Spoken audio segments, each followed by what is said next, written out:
ఎక్కడన్నా ఏదైనా సందర్భంలో 10 మంది కూర్చున్న చోట తెలంగాణని ముచ్చట పెడితే క్యా లగాయే భయ్ క్యా దుకాన్ లగాయే అంత ఈజీగా అంత పేలవం అయిపోయింది తెలంగాణ. ఎటువంటి బాధలంటే ఆనాడు నా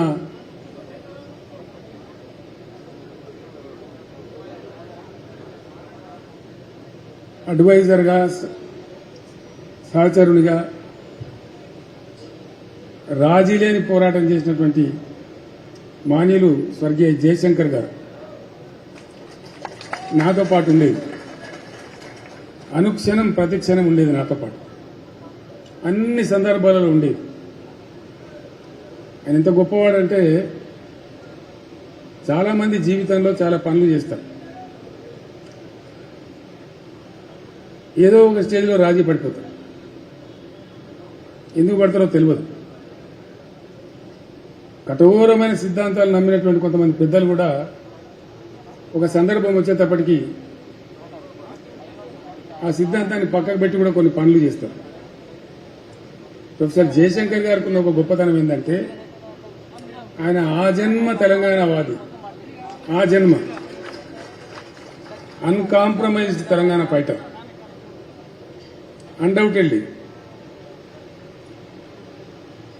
ఎందుకంటే ఒక 14-15 ఏళ్ళు సుదీర్ఘంగా ఆయనతో పాటు నేను కలిసి పనిచేసిన కాబట్టి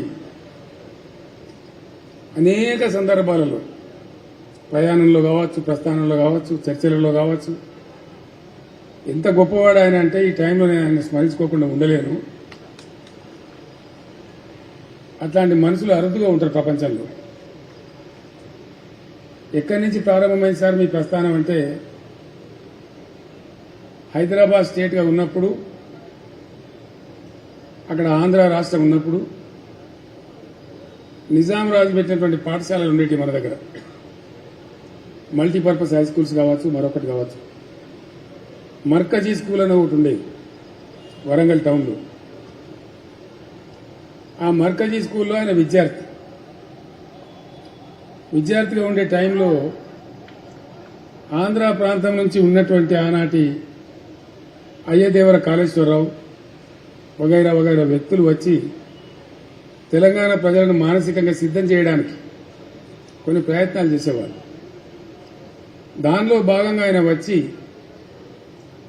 మీ తెలంగాణ భాష మొత్తం చెడిపోయింది, కులిపోయింది, మీ తెలంగాణ భాషలో బాగా ఉర్దూ ఉంటుంది, మీది స్వచ్ఛమైన తెలుగు కాదు అని ఒక హేళన చేసినట్టుగా మాట్లాడుతూ మీరు సంస్కరించబడాలి, మిమ్మల్ని సంస్కరించడానికి మేము ఆంధ్ర ప్రాంతం నుంచి వస్తాము అంటే వీళ్ళు లేచి జై తెలంగాణ అని చెప్పి పిడికిలు బిగించి రాళ్లు విసిరేసింది.